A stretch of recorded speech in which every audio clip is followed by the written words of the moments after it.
Wah, lihat nih, astronom baru-baru ini menemukan bintang neutron alias bintang mati yang berputar dengan kecepatan luar biasa, yaitu 716 kali per detik. Ini menjadikannya salah satu bintang berputar tercepat yang pernah ditemukan di alam semesta. Bukan hanya itu, permukaannya terus-menerus meletus dengan ledakan super kuat, nyaris tanpa henti. Tapi sebelum kita menggali lebih dalam misteri bintang neutron ini, yuk kita cari tahu apa sebenarnya bintang ini.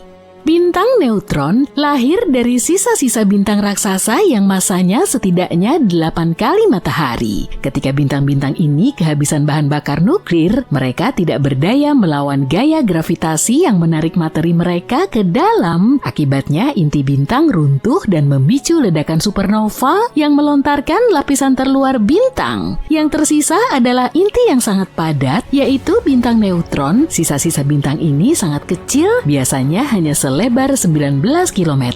Tapi bintang-bintang ini menyimpan massa yang lebih besar dari matahari. Kepadatan bintang neutron juga bikin geleng-geleng kepala. Bayangin, massa 2 matahari dipadatkan menjadi bola seukuran kota. 1 sendok teh materi bintang neutron akan memiliki berat sekitar 10 juta ton. Itu setara dengan gabungan berat 85.000 paus biru. Kepadatan yang luar biasa inilah yang bikin bintang neutron punya medan gravitasi yang super kuat. Ketika materi jatuh ke bintang neutron, materi tersebut berakselerasi hingga kecepatan jutaan mil per jam sebelum membentur permukaan. Energi yang dilepaskan dari benturan tersebut benar-benar spektakuler. Meskipun namanya bintang neutron, di dalamnya ada proton juga. Biasanya proton saling menjauh karena muatan positifnya yang sama, tapi pada bintang neutron, gravitasi yang sangat kuat itu memaksa mereka saling mendekat sedemikian rupa sehingga gaya nuklir kuat mendominasi. Gaya ini lalu menarik proton menuju neutron, menyatukan mereka seolah-olah mereka adalah bagian dari satu kesatuan. Di dalam bintang makin dalam makin aneh. Dekat permukaan, neutron menggumpal menjadi gumpalan seperti nyoki neutron. Agak lebih dalam, gumpalan-gumpalan ini nyambung jadi rantai panjang, membentuk apa yang ilmuwan sebut lapisan spaghetti. Jadi lapar nih. Pada tekanan yang jauh lebih besar, rantai spaghetti ini bergabung berdampingan menciptakan lembaran datar seperti lasanya neutron. Terus masuk lebih dalam lagi, dan lasanya akhirnya terurai menjadi massa yang seragam. Tapi strukturnya tetap nggak mulus nih. Ada celah, rongga berbentuk tabung panjang yang mirip banget pasta penny. Jadi di dalam bintang neutron ada lapisan nyoki, spaghetti, lasanya, dan penny. Setiap lapisan ini adalah manifestasi dari hukum fisika yang mencengangkan di bawah tekanan maha dahsyat. Oke, siang ini udah pasti makan masakan Italia deh.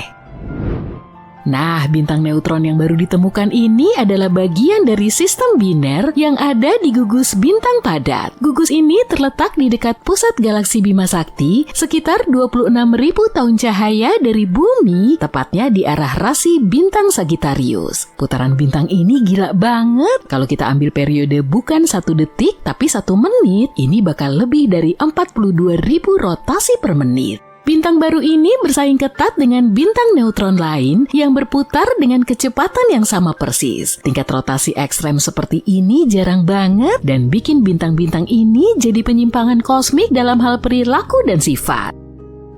Bentar, kita wajib menyebutkan pasangan biner bintang neutron ini, yaitu Katai Putih, sisa bintang yang ukurannya mirip matahari. Katai Putih ini juga cepat mengorbit bintang neutron hanya dalam waktu 11 menit. Artinya pasangan ini adalah sistem biner dengan periode orbit terpendek yang pernah tercatat. Bayangkan, bintang melesat mengelilingi pasangannya lebih cepat dari waktu untuk membuat secangkir kopi. Iya, kecepatan kayak gitu yang sedang kita bahas. Orbit yang sangat rapat dan cepat ini menunjukkan betapa kuatnya gaya gravitasi di dalam sistem ini. Kalian mungkin penasaran, apa sih yang bikin bintang neutron muter secepat itu? Itu namanya konservasi momentum sudut. Ketika bintang raksasa runtuh menjadi bintang neutron, ia menyusut secara drastis. Penyusutan yang sangat cepat ini memberikan dorongan instan pada putarannya. Seperti pemain seluncur es yang berputar semakin cepat ketika ia menarik lengannya ke dalam. Semakin kecil bintang neutronnya, semakin cepat pula putarannya yang menghasilkan laju rotasi yang ekstrem. Di sistem biner kayak gini, bintang neutron bisa mencapai laju rotasi yang lebih cepat lagi. Triknya adalah dengan mencuri materi dari bintang pasangannya. Proses ini disebut pencurian, bukan akresi. Materi yang dicuri membawa momentum sudut tersebut yang menambah kecepatan rotasi bintang neutron. Materi yang terakresi juga dapat menumpuk di permukaan bintang neutron yang pada akhirnya memicu ledakan termonuklir yang dahsyat. Ledakan ini melepaskan energi yang luar biasa besar, membuat bintang neutron bersinar sampai 100.000 kali lebih terang dari matahari untuk sementara waktu. Ini bikin astronom bisa mempelajari detail rumit dari lingkungan ekstrem ini. Instrumen sinar X NASA yang berada di Stasiun Luar Angkasa Internasional yang dikenal dengan nama Neutron Star Interior Composition Explorer atau yang lebih akrab dipanggil NICER mengamati 15 ledakan termonuklir di permukaan bintang neutron yang dimaksud antara tahun 2017 dan 2021. Salah satu ledakan itu nunjukin pola unik yang disebut osilasi ledakan termonuklir, yaitu tambalan kecerahan yang asimetris banget di lapisan permukaan pembakaran bintang neutron yang terakresi. Pola ini cocok dengan tingkat putaran bintang neutron dan mengonfirmasi kecepatan rotasi ekstremnya. Tunggu dulu, bagian paling kerennya baru mau mulai. Bintang neutron udah ekstrem, tapi ada yang lebih gila. Magnetar. Magnetar adalah bintang neutron dengan medan magnet yang kuat banget, sampai 1000 triliun kali lebih kuat dari medan magnet bumi. Medan ini membedakannya dari bintang neutron lain. Mereka mampu mendistorsi atom-atom di objek-objek terdekat, sehingga membuat kehidupan mustahil untuk ada di sekitarnya. Kerapatan energi medan magnet magnetar sangat tinggi, bahkan 10.000 kali lebih besar daripada kerapatan massa timbal. Magnetar juga menghasilkan ledakan sinar X dan sinar gamma yang kuat banget sampai bisa sementara ngalahin kecerahan seluruh galaksi. Ledakan ini sering dipicu oleh gempa bintang, pergeseran keras di kerak magnetar yang disebabkan oleh medan magnetnya sendiri. Contohnya ledakan sinar gamma dari magnetar tahun 2004 saking kuatnya sampai mengganggu ionosfer bumi. Ledakan itu menghantam bumi dengan kekuatan yang dahsyat sehingga terdeteksi oleh sejumlah satelit Swift yang dirancang khusus untuk mendeteksi ledakan sinar gamma dari seluruh alam semesta. Nggak hanya mendeteksi ledakan itu, tapi juga dihantam oleh energi yang sangat besar sampai sensornya mengalami kelebihan beban. Padahal Swift nggak menghadap langsung ke ledakannya loh. Energi yang sangat kuat itu mampu menembus pesawat ruang angkasa dan bikin kameranya kewalahan. Seandainya magnetar sedekat bulan dengan bumi, medan magnetnya akan mampu menghancurkan seluruh data kartu kredit di planet ini dengan cara menghapus bersih garis magnetiknya. Itulah tingkat kekuatan yang kita bahas di sini. Magnetar aktif banget, tapi relatif cuma sebentar. Medan magnet mereka yang kuat bakal melemah setelah sekitar 10.000 tahun. Setelah itu mereka berhenti memancarkan sinar X dan sinar gamma yang kuat. Para astronom memperkirakan ada setidaknya 30 juta magnetar yang gak aktif di galaksi Bima Sakti saja. Relik kosmik yang sunyi ini tersebar di seluruh galaksi. Bintang neutron dan magnetar berfungsi sebagai laboratorium fisika ekstrem. Dengan demikian, astronom bisa memahami perilaku materi tertentu dalam kondisi yang gak akan pernah bisa ditiru di bumi. Kepadatan yang luar biasa dari objek-objek ini membantu para ledakan radiasi gamma yang kuat cuma berlangsung setengah detik, tapi energi yang dilepas sangatlah besar, melebihi energi yang dihasilkan matahari kita dalam 10 miliar tahun. Ledakan singkat ini menerangi seluruh langit, lalu cahaya itu berubah menjadi cahaya yang jauh lebih lembut dan lebih tahan lama. Astronom meneliti fenomena ini dengan sinar X, radio, optik, dan gelombang inframerah. Ternyata manusia akhirnya melihat kelahiran magnetar untuk kali pertama. Magnetar ini mungkin terbentuk setelah dua bintang neutron bergabung. Fenomena ini menghasilkan kilonova, salah satu ledakan bintang paling terang dan paling besar. Cahayanya akhirnya mencapai planet kita pada 22 Mei tahun 2020 lalu. Bayangkan sebuah bintang besar setidaknya 5 kali masa matahari kita mencapai akhir hidupnya. Mungkin karena bahan bakar nuklirnya habis. Jika itu terjadi, bintang ini mulai mendingin, tekanan di dalamnya menurun, dan gravitasi mulai menekan ke dalam. Kemudian, massa yang lebih dari 1 juta kali massa planet kita kolaps dalam 15 detik. Saking cepatnya, gelombang kejut yang super besar membuat bagian luar bintang ini meledak dan menghasilkan ledakan cahaya menyilaukan. Ledakan kuat ini bernama supernova. Yang tersisa adalah inti super padat dengan kumpulan gas panas membentuk awan alias nebula yang meluas di sekitarnya. Jika mengembang cukup besar, sekitar lebih dari 10 kali ukuran matahari, kemungkinan besar bintang ini akan berubah menjadi lubang hitam. Kalau tidak, dia berubah menjadi bintang neutron. Pada dasarnya, ini adalah nukleus raksasa. Yap, bagian tengah atom. Sebagian besar bintang ini terbentuk dari neutron dan lebarnya jarang melebihi 32 km. Sebagai perbandingan, lebar matahari kita hampir 1,4 juta kilometer atau seperti 109 bumi dijejer bersebelahan. Tapi jangan sampai bintang yang relatif kecil ini menipumu. Bobot bintang neutron setidaknya 1,5 kali lebih berat daripada matahari kita dan punya medan magnet yang intens. Kalau kamu mengambil sesendok teh bagian dalam bintang ini, beratnya akan melebihi 1 miliar ton. Saking padatnya, bintang neutron menjadi objek paling ekstrem. Perhentian berikutnya sudah pasti lubang hitam. Saat bergabung, dua bintang neutron seringnya membentuk bintang baru yang lebih berat. Dalam hitungan milidetik atau bahkan kurang, bintang ini kolaps menjadi lubang hitam. Tapi para astronom yang meneliti rekaman kilatan cahaya di bulan Maret berpikir mungkin ada hasil lain. Mereka yakin sekali telah melihat sesuatu yang belum pernah diamati, yaitu kelahiran magnetar. Ini adalah bentuk langka dari bintang neutron dengan medan magnet ultra kuat. Magnetar ini 1000 triliun kali lebih kuat daripada planet kita. Medannya juga begitu kuat sampai bisa memanaskan permukaan bintang hingga 10 juta derajat Celcius. Sederhananya, magnetar adalah magnet terkuat di alam semesta. Medan magnetnya dapat mengganggu objek di sekitarnya. Atom-atom yang kurang beruntung mendekati bintang seperti itu bisa meregang menjadi garis tipis. Kalau kamu yang berada beberapa ratus kilometer dari magnetar, nasibmu juga tak akan baik. Pertama, medan magnetnya akan mengganggu bioelektrik tubuhmu. Artinya, impuls sarafmu tidak akan berfungsi lagi. Bahkan, molekulmu akan berubah akibat pengaruh medan sang bintang. Pada akhirnya kamu akan lenyap. Jika melayang dalam jarak 160.000 km dari planet kita, magnetar mampu menghapus semua data yang ada di tiap kartu kredit.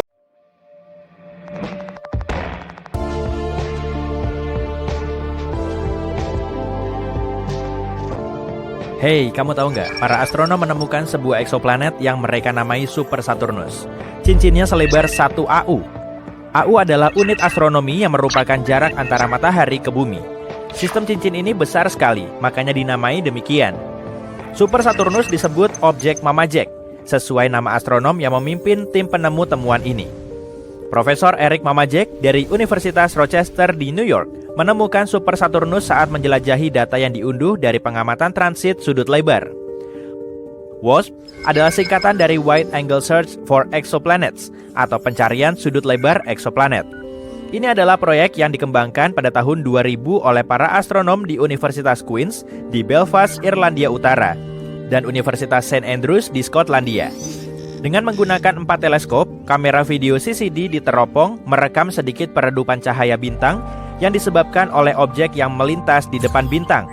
Ini disebut metode transit deteksi eksoplanet. Misalnya, planet Venus bertransit melintasi pandangan kita terhadap matahari setiap beberapa ratus tahun. Titik hitam yang merupakan siluet Venus terlihat melintas di depan matahari saat Venus melintas di antara garis pandang kita dan matahari. Gerhana kecil ini mengurangi jumlah sinar matahari yang datang ke bumi dalam jumlah yang sangat kecil, atau bisa dibilang mungil. Hal yang sama berlaku pada semua bintang di Bima Sakti dengan planet di sekitarnya. Transit eksoplanet di depan bintang harus berhadapan langsung dengan bumi agar cahaya bintangnya meredup. transit seperti ini tidak sering terjadi. Jadi, ribuan bintang harus dilihat secara bersamaan selama mungkin, antara 4 sampai 8 jam dalam semalam. WASP diciptakan untuk terus menatap bintang seluas mungkin. Mungkin salah satunya akan menunjukkan transit eksoplanet. Artinya, ada banyak data dihasilkan, sekitar 40 GB per sesi pengamatan. Ilmuwan komputer di Universitas Leicester, Inggris mengembangkan program komputer untuk menyimpan data dan menghasilkan grafik fotometrik dari intensitas cahaya masing-masing bintang. Universitas Open juga di Inggris bergabung dengan proyek WASP mengambil data ini dan menyediakannya untuk penelitian para astronom di seluruh dunia. Grafik intensitas cahaya bintang yang menunjukkan perubahan kecerahannya disebut kurva cahaya. Grafik ini punya dua sumbu, yang pertama adalah sumbu garis waktu, dan satu lagi adalah intensitas cahaya. Saat objek yang dianggap sebagai eksoplanet, meski bisa juga bintang katai coklat, melintas di depan bintang, sumbu garis waktu melacak seberapa cepat pergerakannya. Ini akan memberitahu kita seberapa dekat objek itu dengan bintangnya, sementara sumbu kecerahan melacak seberapa banyak cahaya bintang meredup. Dengan begini, kita bisa mengetahui seberapa besar objek tersebut. Benda besar tentu akan lebih meredupkan cahaya dan lebih mudah dideteksi. Saat ini, peralatan yang berada di bumi tidak cukup sensitif untuk mengukur peredupan yang disebabkan oleh planet sekecil bumi. Yang berukuran Neptunus dan lebih besar adalah batasnya WASP. Namun, teleskop luar angkasa James Webb yang kini terus beroperasi punya sensitivitas yang jauh lebih besar dan mampu mendeteksi transit eksoplanet seukuran bumi. Kamu pasti udah nggak sabar mau dengar pembahasan Super Saturnus kan? Tapi ada hal lain yang harus kamu ketahui sebelum kita lanjut ke sana.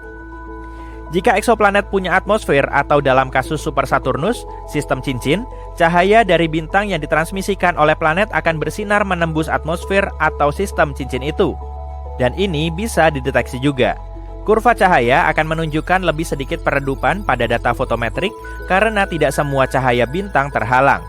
Beberapa cahaya masih menembus atmosfer atau cincin. Ini penting karena astronom menjadi tahu soal pembacaan atmosfer. Teleskop luar angkasa James Webb dilengkapi spektroskop yang bisa menentukan kandungan gas dari atmosfer eksoplanet yang sedang bertransit, seperti oksigen, metana, karbon, dan lain-lain. Proyek WASP berkembang pesat. Kini ada proyek Super WASP yang terdiri dari WASP North dan WASP South. Yang pertama melihat ke langit di atas belahan bumi utara, yang satunya lagi melihat ke langit di atas belahan bumi selatan. Ada juga Next Generation Transit Survey atau Survei Transit Generasi Selanjutnya, NGTS, yang dibuat berdasarkan proyek WASP. Kerjanya otomatis, jadi astronom tidak perlu begadang sambil menyeruput kopi, tapi boleh aja kalau mau. Terletak di European Southern Observatory di Gurun Atacama di Chili, NGTS memindai jutaan bintang dan telah menemukan lebih dari 100 eksoplanet hingga ukuran sekecil 3 kalinya ukuran bumi. NGTS telah memulai klub Planet Hunters alias pemburu planet di media sosial. Ilmuwan warga bisa mencari basis data daring kurva cahaya dan mungkin menemukan eksoplanet sendiri, yang awalnya merupakan upaya dari Inggris yang dimulai oleh 1 atau 2 astronom, kini menjadi fenomena mendunia. Dengan kemampuan untuk membaca tanda spektroskopi gas atmosfer selama transit eksoplanet, sebuah ide baru muncul, yaitu tanda teknologi. Ide ini secara khusus mengidentifikasi gas di atmosfer eksoplanet yang dihasilkan oleh peradaban. Teleskop luar angkasa James Webb bisa melakukannya. Gas dari polusi seperti klorofluorokarbon atau CFC bisa dilihat secara spektroskopi jika ada. Tritium dari reaktor fusi jika ada juga bisa dideteksi, serta pola panas dari kota-kota di permukaan planet. Tanda teknologi adalah konsep terbaru yang muncul setelah proyek WASP dimulai. Kita belum tahu akan menemukan apa. Sekarang mari kembali ke Super Saturnus. Bintang yang diputari Super Saturnus adalah J1407, bintang deret prautama kecil yang redup, seperti matahari dengan magnitudo 13. Hah? Begini, mata manusia hanya bisa melihat bintang dengan magnitudo 6, dan masing-masing magnitudo 2,5 kali lebih redup dibanding yang sebelumnya. Jadi, ini bukan bintang yang luar biasa, cuma bintang teleskopik lain di luar sana, di wilayah Scorpius Centaurus di langit malam. J1407 adalah bintang muda yang belum memasuki fase jangka panjang stabilnya. Ini penting karena Super Saturnus atau yang secara resmi bernama J1407b menunjukkan tanda-tanda sistem cincin pada tahap awal pengembangan. Kurva cahaya Super Saturnus tersimpan dalam kumpulan data dari proyek SuperWASP. Profesor Eric Mamajek dan rekannya Matthew Kenworthy dari Universitas Leicester mempelajari data ini secara menyeluruh dan menghasilkan laporan mendetail. Pengetahuan bergantung pada data yang baik. Sumbu horizontal kurva cahaya J1407b, sumbu waktu, adalah penyebab kericuhan ini. Super Saturnus butuh berminggu-minggu untuk transit di depan bintang induknya, 56 hari tepatnya. Sistem cincin planet yang kita kenal di tata surya kita mengorbit tepat di sekitar ekuator planet gas raksasa dan sangat tipis. Dari cuma beberapa meter hingga setebal beberapa sentimeter. Di teleskop, cincin Saturnus terlihat menghilang saat Saturnus berada pada kemiringan 0 ke arah bumi. Saturnus harus miring terhadap bumi agar sistem cincinnya yang indah terlihat. Kita semua wajib melihatnya setidaknya sekali. Bayangkan, melihat Saturnus lewat teleskop. Jika cincin Super Saturnus menghalangi sebagian besar cahaya dari J1407 selama 56 hari, artinya planet itu pasti mengorbit pada kemiringan yang curam ke bintangnya. Jika berada pada kemiringan 0, kita tak akan melihat cincin itu menghalangi cahaya apapun. Jadi, waktu orbitnya bisa ditentukan, minimal 10 tahun hingga 200 tahun jika orbitnya sangat elips. Masa planet super itu sendiri diperkirakan 24 kalinya masa Jupiter. Artinya, jika berbentuk gas, ini bisa menjadi bintang katai coklat. Super Saturnus tampaknya punya objek seukuran Mars yang mengorbit di sekitarnya. Karena ada celah besar di cincin yang kemungkinan besar ditutup oleh objek besar. Pembagian Cassini di cincin Saturnus adalah tempat bulannya, Mimas, membuka jalur menembus cincin Saturnus. Kurva cahaya Super Saturnus baru diamati 1 kali. Semua sistem deteksi eksoplanet menantikannya kembali mengitari J1407. Entah kapan itu akan terjadi lagi.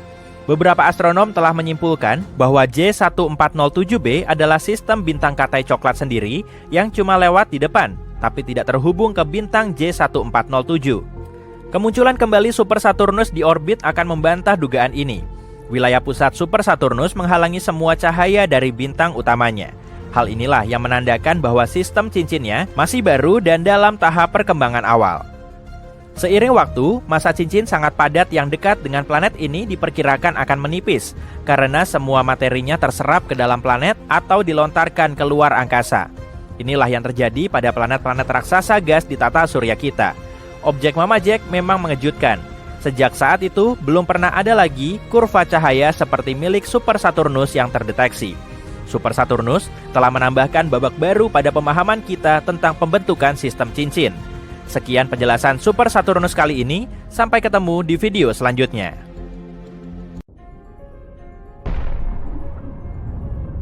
Sudah lama sekali sejak terjadinya sebuah supernova di Bima Sakti.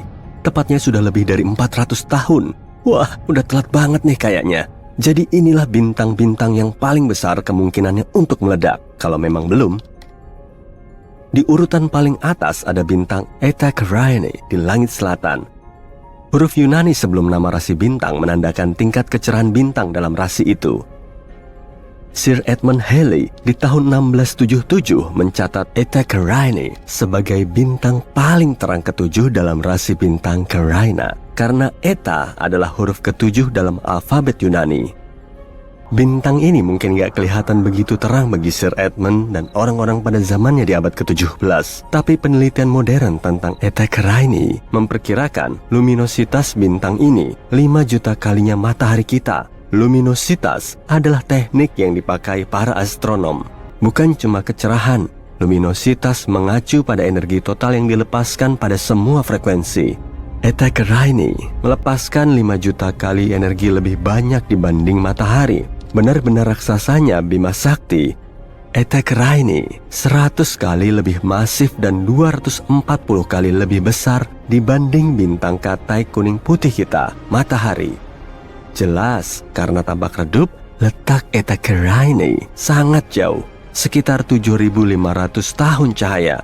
Tapi, bahkan dalam jarak sejauh ini, kalau bintang ini mengalami hipernova, ledakannya masih tetap bisa berdampak terhadap lapisan ozon bumi, mengganggu komunikasi satelit, dan membahayakan para astronot.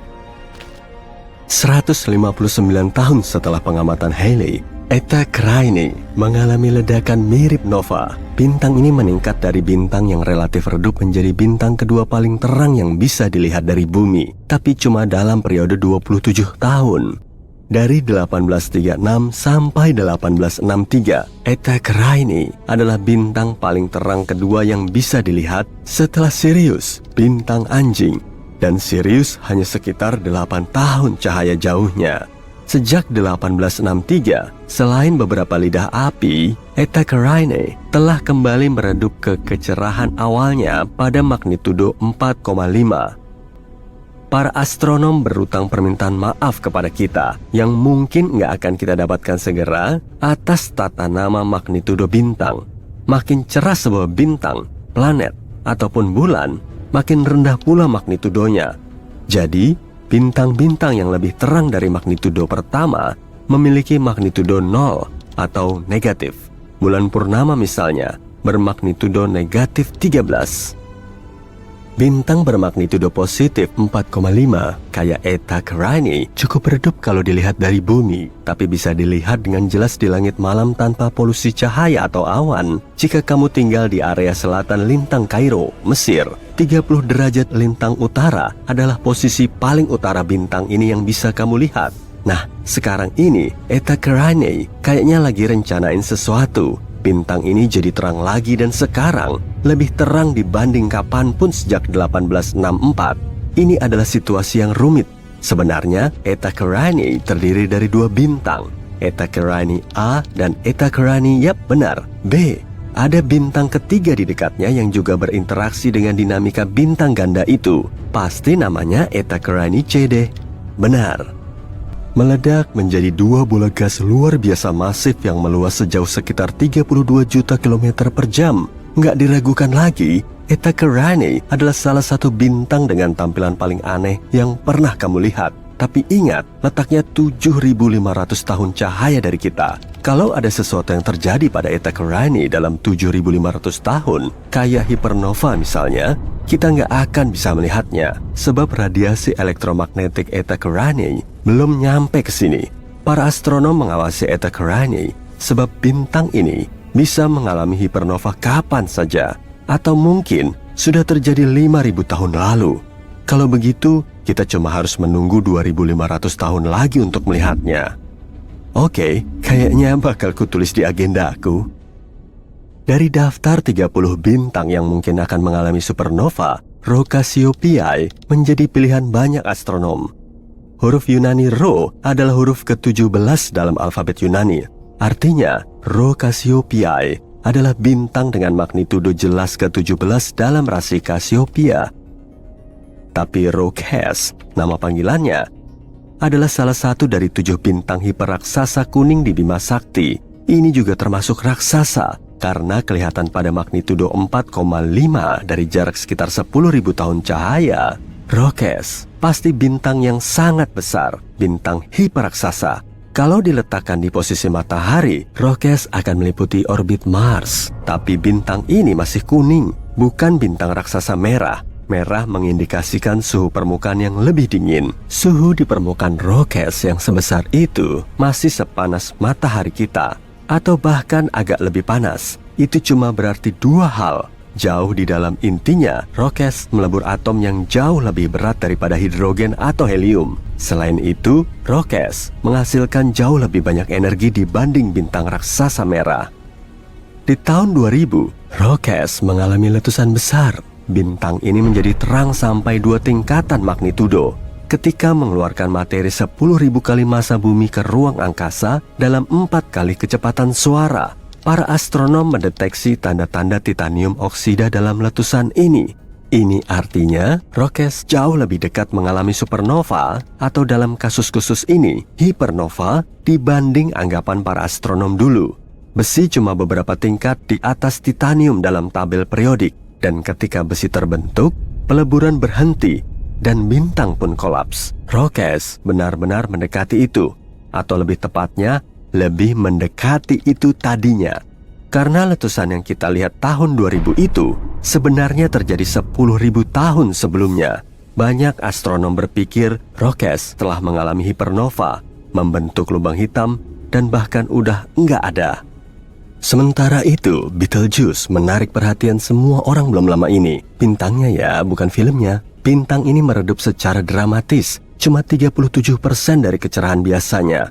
Apa Betelgeuse sedang bersiap untuk mengalami supernova? Betelgeuse sejauh ini adalah bintang paling terang di langit dalam sinar inframerah. Ini fakta penting, sebab terkait status Betelgeuse sebagai calon bintang yang akan mengalami supernova, seperti yang akan segera kita lihat. Betelgeuse juga disebut Alpha Orionis, nama dengan huruf Yunani lainnya. Jadi, kita bisa simpulkan kalau Betelgeuse adalah bintang paling terang dalam rasi Orion, kan? Salah, ini adalah bintang kedua paling terang dalam rasinya. Rigel atau Beta Orionis adalah bintang paling terang di area itu. Kok bisa? Mungkin karena Betelgeuse diklasifikasikan sebagai bintang variabel semi-reguler. Agak berlebihan ya. Siklus getarannya yang kurang lebih 400 hari mengubah kecerahannya sampai sekitar 1 magnitudo penuh dari yang jauh lebih terang dibanding bintang bermagnitudo 1 menjadi lebih mendekati bintang bermagnitudo 2. Tapi Betelgeuse belum pernah terlihat meredup begitu drastis seperti baru-baru ini. Apa yang terjadi dengan bintang ini? Dari akhir tahun 2019 sampai pertengahan 2020, Betelgeuse melalui periode meredup besar selama peristiwa pelepasan massa. Komunitas astronomi dunia memperhatikan situasi ini, dan dalam penyelidikannya, mereka menemukan data faktual yang mengejutkan tentang Betelgeuse. Pertama, lokasi Betelgeuse nggak sejauh perkiraan. Jarak Betelgeuse yang baru dan lebih akurat adalah 548 tahun cahaya. Itu 25% lebih dekat daripada jarak sebelumnya. Fakta baru kedua, diameter Betelgeuse telah berkurang dengan persentase yang sama. Bintang ini sekarang 25% lebih kecil daripada yang diyakini sebelumnya. Penyebab meredupnya Betelgeuse yang dramatis juga sudah diketahui. Bintang raksasa itu melepaskan awan gas yang mengandung magnesium. Awan itu menghambat sebagian besar sinar yang berasal dari Betelgeuse dan membuatnya secara visual tampak jauh lebih redup daripada yang sebenarnya. Magnesium nggak terlalu dekat dengan besi dalam tabel periodik, yang artinya Betelgeuse nggak jauh menuju supernova seperti yang disangka sebelumnya. Ketika besi mulai terbentuk di dalam bintang, artinya bintang itu hampir menutup reaksi peleburannya. Langkah berikutnya adalah ledakan. Betelgeuse belum sampai ke sana. Bintang ini melepas sebagian energinya sebagai sinar inframerah, dan ini mengindikasikan bahwa intinya kemungkinan besar masih membakar helium, bukan sesuatu yang akan meningkatkan panas, seperti karbon misalnya. Betelgeuse tetap akan mengalami supernova, tapi masih butuh 100.000 tahun lagi. Kamu bisa mencoretnya dari daftar supernovamu untuk saat ini. Sementara, untuk pelafalan Betelgeuse yang benar, kamu bisa membacanya sesukamu aja. Ada banyak pengucapan yang berbeda di luar sana. Sebanyak orang yang mengira tahu cara melafalkannya dengan benar. Supernova 1987A mengejutkan para astronom ketika menerangi awan Magellan besar 100.000 tahun cahaya lebih dari Bima Sakti. Saat itulah perhatian beralih kepada bintang serupa yang jauh lebih dekat dengan bumi, Rigel, dalam rasi Orion. Mungkin Rigel mengejutkan. Ukuran matahari kita lebih dari 1 juta kalinya bumi. Penelitian terkini menunjukkan antara 20-30% bintang induk di alam semesta kerap melahap planetnya sendiri, dan 1/4 sistem planet yang mengitarinya punya masa lalu yang kelam. Objek yang telah menghidupkan planet ini ternyata juga bisa memangsanya. Semua planet di tata surya kita bergerak mengitari matahari secara konstan, dan kemungkinan besar gerakannya udah seperti itu sejak pertama kali terbentuk. Tapi ternyata nggak semua planet bisa begitu. Kondisi yang amburadul telah bikin tata surya kita punya banyak planet, sampai kemudian matahari melelehkannya. Jarak antar objek di tata surya sangat selaras dan seimbang, sehingga gravitasi planetnya nggak saling mengintervensi. Gaya gravitasi di Jupiter jauh lebih kuat daripada di bumi, dan kalau terlalu mepet ke Jupiter, planet kita akan berubah jadi satelitnya. Ukuran Jupiter sangat jumbo, dan kalau bumi kita seukuran anggur, Jupiter akan sebesar bola basket. Dengan teknologi termutakhir saat ini pun, para ilmuwan masih kesulitan loh untuk nentuin kalau bintang induk ternyata bisa memburu planetnya sendiri. Jadi, untuk mencari tahunya, mereka perlu mengamati sistem biner. Jadi sederhananya, sistem biner adalah tata surya dengan dua bintang yang saling mengorbit. Dan biasanya dua bintang ini terbentuk dalam kurun waktu yang sama dengan gas pembentuk dan kondisi yang juga sama. Maka kandungan unsurnya juga kurang lebih sama. Saat membuka mata di pagi hari, kita langsung disambut oleh cahaya matahari yang telah merambat sejauh jutaan kilometer. Dan saat mendekatinya, tubuh kita akan semakin kepanasan. Tapi pancaran sinar matahari juga mengandung bahan kimia khusus yang membuatnya jadi unik. Bahan ini merupakan zat ringan seperti oksigen, karbon, hidrogen, dan helium. Di dalamnya memang ada sejumlah zat lain, tapi yang terbanyak cuma itu. Dengan mengamati keempat unsur ini, ilmuwan bisa menyingkap sejarah pembentukan tata surya dan mereka bisa tahu kalau prosesnya telah berlangsung mulus atau malah amburadul. Mereka juga telah mengamati 107 sistem biner yang terdiri dari bintang seperti matahari dengan menganalisis cahayanya. Karena tiap sistem terdiri dari dua bintang induk, mereka juga membandingkan keduanya untuk mencari perbedaan.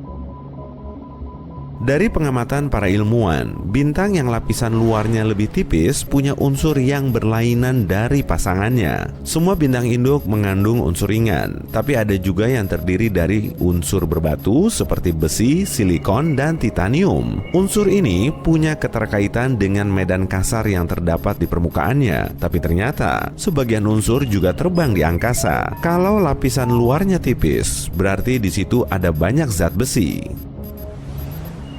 Sejumlah bintang terbentuk secara berpasangan. Bahkan, kebanyakan bintang di galaksi Bima Sakti berpasangan dalam sistem biner. Artinya, matahari kita terbilang unik karena cuma sendirian. Tapi sejumlah teori menyatakan kalau matahari kemungkinan telah ditinggalkan kembarannya di masa lalu. Bintang berjarak sekitar 184 tahun cahaya ini dinamakan HD 186302. Bisa aja kan kalau bintang ini emang pernah jadi kembaran matahari? Ribuan bintang lahir di awan molekul. Area ini terdiri dari gas dan debu yang perlahan runtuh oleh beratnya sendiri. Matahari diperkirakan telah mengalami fase yang sama 4,6 miliar tahun yang lalu. Setelah cukup umur, bintang akan bergerak ke area kosong dan biasanya diikuti kembarannya. Para ilmuwan juga mengklaim 85% dari semua bintang bisa bergerak dengan pasangan binernya atau punya banyak pasangan. Tapi lebih dari 50%-nya berpasangan ganda.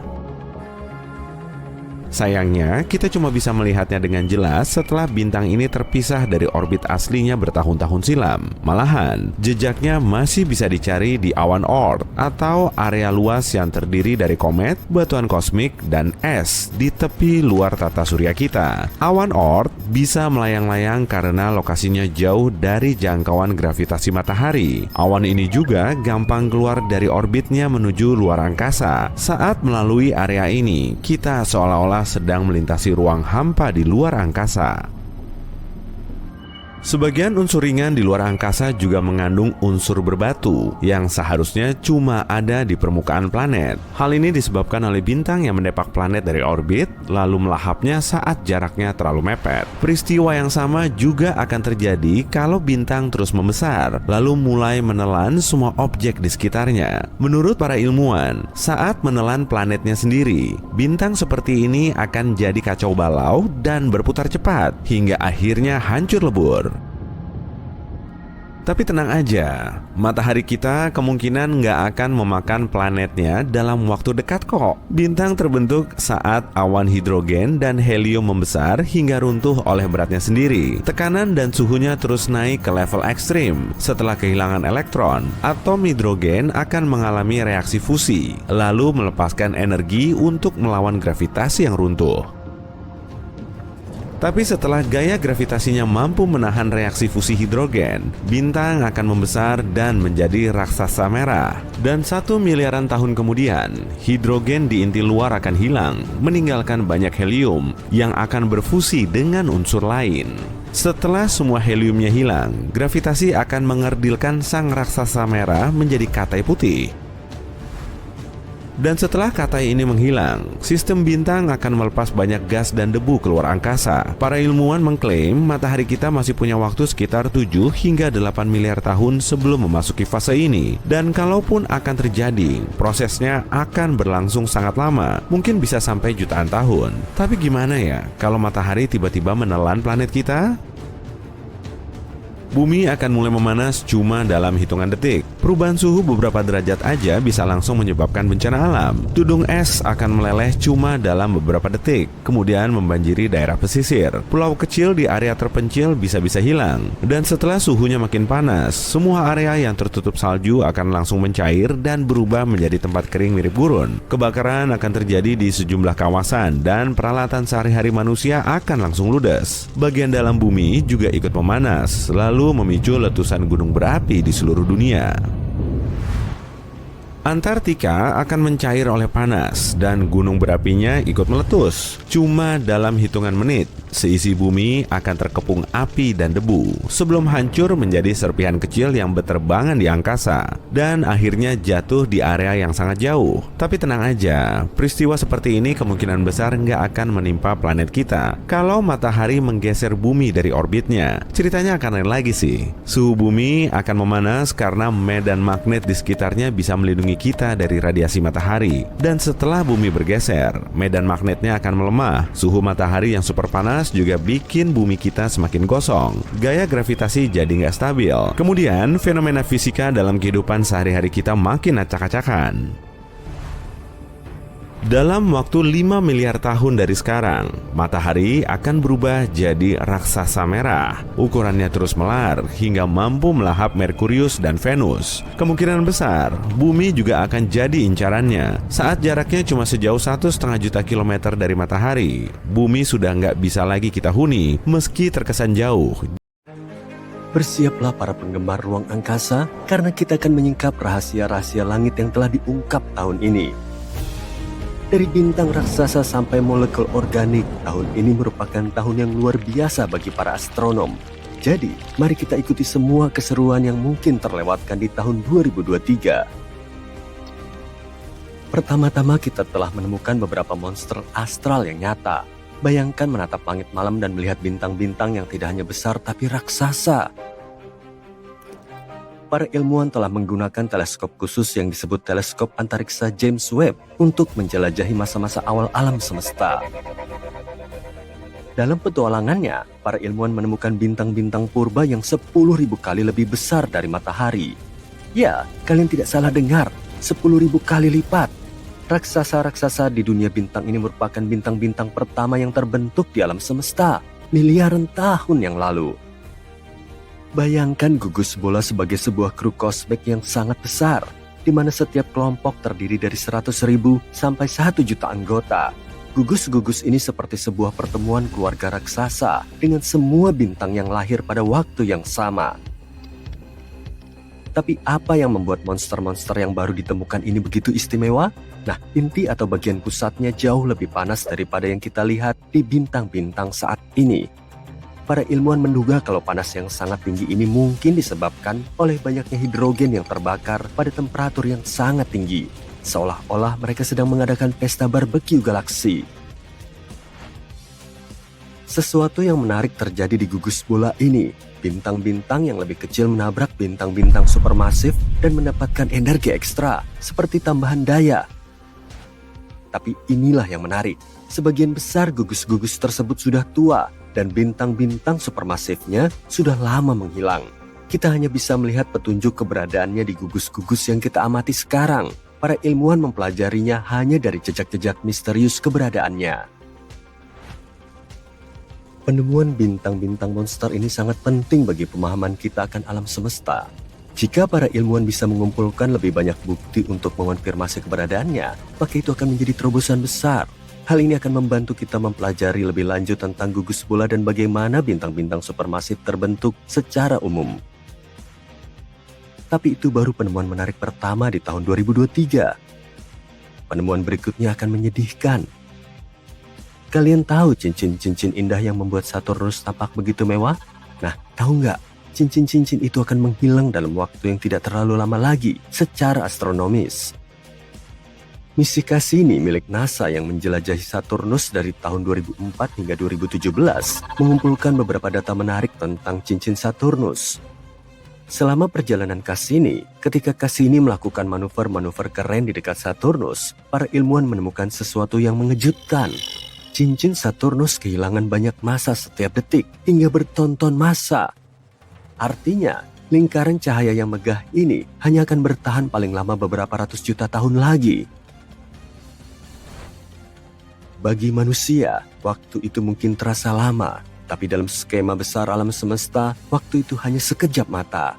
Yang penting, kita telah belajar bahwa cincin-cincin besar seperti cincin Saturnus tidak bertahan selamanya. Cincin-cincin itu pada akhirnya akan memudar. Setidaknya, kita tidak akan menyaksikan momen ini. Para ilmuwan memiliki teori menarik tentang apa yang akan terjadi ketika cincin Saturnus menghilang.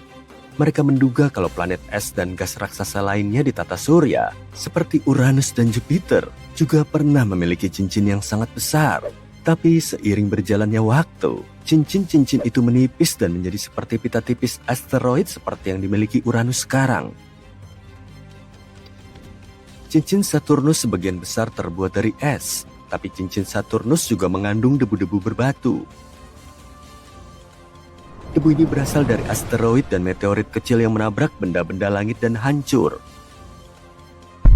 Debu ini seperti badai salju yang terdiri dari partikel es dan puing-puing luar angkasa. Penelitian ini juga mengungkap kalau cincin Saturnus sudah ada sejak lama setelah planet ini terbentuk. Cincin Saturnus masih terbentuk ketika dinosaurus masih berkeliaran di bumi. Jadi, dari segi usia astronomi, cincin Saturnus masih sangat muda, hanya beberapa ratus juta tahun. Penemuan ini membuat para ilmuwan sangat gembira karena ini berarti ada sesuatu yang dramatis yang terjadi di masa lalu Saturnus sehingga terciptalah piringan es yang menakjubkan ini. Tapi ini adalah misteri yang menunggu untuk dipecahkan. Para ilmuwan ingin mencari tahu apa yang sebenarnya menyebabkan cincin-cincin itu terbentuk dan mengapa cincin-cincin itu memiliki struktur yang menakjubkan. Semoga saja mereka bisa menemukan jawabannya. Tapi, beralih ke hal yang lebih optimis, kita punya berita menarik lainnya dari luar angkasa. Baru-baru ini, para ilmuwan mempelajari salah satu galaksi terjauh di alam semesta, dan mereka menemukan sesuatu yang menakjubkan, molekul organik. Galaksi yang dimaksud memiliki nama panjang, SPT 041847. Jaraknya lebih dari 12 miliar tahun cahaya dari planet biru kita. Bisakah kamu membayangkan jarak itu? Galaksi ini merupakan galaksi terjauh yang pernah diketahui, di mana molekul organik kompleks ditemukan. Itu sebabnya melihat galaksi ini seperti melihat sesuatu dari alam semesta yang masih bayi. Kita tidak tahu seperti apa bentuk galaksi ini sekarang. Cahaya yang sampai ke kita adalah cahaya ketika alam semesta baru berusia 1,5 miliar tahun. Bayangkan bisa melihat sesuatu dari masa lalu yang sangat jauh. Jadi, yang mereka temukan adalah sesuatu dengan nama yang sangat rumit, molekul hidrokarbon aromatik polisiklik, atau singkatnya molekul PAH. Kamu mungkin bertanya-tanya, apa itu? Nah, ternyata kamu bisa menemukan molekul ini di sini, di planet kita. Molekul ini bisa ada di hal-hal seperti asap dari mesin mobil atau bahkan kebakaran hutan. Molekul PAH terdiri dari rantai atom karbon. Dan inilah bagian yang sangat keren. Molekul ini dianggap sebagai bahan pembangun dasar kehidupan. Bayangkan, blok-blok penyusun kehidupan, rantai karbon yang sangat kecil, ditemukan di galaksi yang sangat jauh. Itu seperti menemukan jarum di tumpukan jerami. Mereka juga menemukan kalau gas yang melayang-layang di galaksi tersebut mengandung elemen-elemen berat. Ini merupakan hal yang sangat penting, karena hal ini menunjukkan bahwa ada banyak bintang yang datang dan pergi di sana, menciptakan semua elemen yang menakjubkan ini. Artinya, galaksi ini juga berpotensi kaya akan elemen-elemen lain. Penemuan ini membuka dunia yang penuh dengan berbagai kemungkinan dan memunculkan begitu banyak pertanyaan menarik. Bagaimana molekul-molekul ini bisa terbentuk di galaksi yang sangat jauh? Dan karena kita melihat ke masa lalu, apa yang mungkin terjadi pada molekul-molekul organik selama ini? Mungkinkah molekul-molekul itu berevolusi menjadi kehidupan? Kita baru sampai di permukaan dari hal-hal luar biasa yang menunggu untuk diungkap. Oh iya, kalau sudah sejauh ini, bagaimana para ilmuwan bisa menemukan sesuatu seperti itu? Nah, mereka memiliki instrumen yang disebut teleskop luar angkasa James Webb. Teleskop canggih ini baru saja diluncurkan dan memiliki kekuatan super dalam hal mengamati alam semesta. Jadi, ketika para ilmuwan mempelajari galaksi yang jauh ini, mereka mengalami sedikit masalah. Cahaya yang datang dari objek-objek jauh itu sangat redup, sehingga sulit untuk dilihat atau dideteksi. Tapi tahu nggak, mereka punya ide cemerlang untuk memecahkan masalah ini. Mereka menggunakan sesuatu yang disebut pelensaan gravitasi. Ini seperti kekuatan khusus kaca pembesar alami. Bayangkan dua galaksi yang berbaris sempurna seperti dalam pemotretan. Cahaya dari galaksi yang jauh, galaksi latar belakang, bergerak ke arah kita. Namun dalam perjalanannya, cahaya tersebut melewati galaksi latar depan yang bagaikan lensa ruang angkasa raksasa. Dan ternyata, gravitasi galaksi latar depan membelokkan cahaya, seperti kaca pembesar, membuatnya lebih besar dan lebih terang. Ini seperti lensa zoom kosmik di teleskop. Pembelokan cahaya ini menciptakan bentuk yang sangat keren yang disebut cincin Einstein. Bentuknya seperti lingkaran cahaya atau cincin cahaya yang mengelilingi galaksi latar depan. Ayo naik, cepat, waktu kita sedikit. Kita akan melakukan perjalanan kosmik untuk menemukan bintang terbesar di alam semesta. Bintang pertama yang kita lewati adalah matahari kita sendiri. Sejauh ini, meski bukan yang terbesar, matahari tetaplah masif. Kamu bisa memasukkan 1 juta bumi di dalamnya. Artinya, jika matahari kita jadikan sebesar bola basket, bumi hanya seukuran setengah penghapus karet. Jika kita menaruh semua planet di satu sisi timbangan dan matahari di sisi satunya, berat kumpulan planet kita tidak akan ada tandingannya. Matahari membentuk 99,9% dari seluruh massa di tata surya kita. Pada dasarnya, massa adalah seberapa banyak bahan atau materi dari suatu benda, dan berkat massa inilah bintang-bintang dapat bersinar. Begini, semakin banyak materi dalam sebuah bintang, semakin tebal dan panas pula intinya. Ini kemudian memulai rantai reaksi kimia. Atom hidrogen saling bertabrakan sehingga membentuk helium dan melepaskan energi super besar. Energi itu adalah cahaya dan panas bintang. Jadi, bintang yang lebih besar sama dengan bintang yang lebih terang. Tapi, makin banyak reaksi yang terjadi, umur bintang semakin pendek. Saat mulai kehabisan bahan bakarnya, bintang akan memasuki fase raksasa. Bintang akan mengembang dan berubah menjadi merah. Ini membawa kita kembali ke misi utama kita. Bintang terbesar yang akan kita temukan kemungkinan besar berada di penghujung usianya.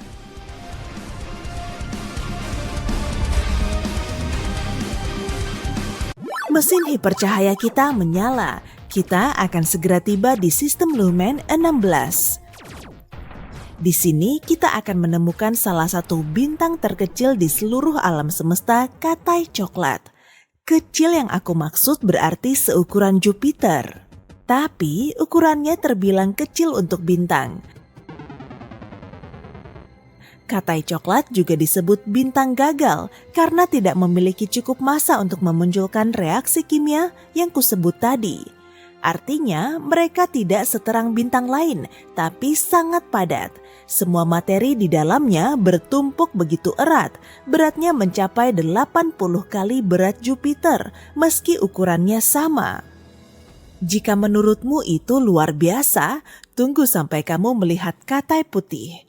Yang satu ini jauh lebih padat, yang ini bernama Sirius B. Ukurannya juga setara Jupiter, tapi beratnya sama dengan matahari. Sirius B memancarkan cahaya putih redup. Setelah kehabisan bahan bakar, Sirius B akan berubah menjadi merah dan mendingin. Sekarang, mari terbang lebih dekat ke tetangganya yang raksasa, Sirius A.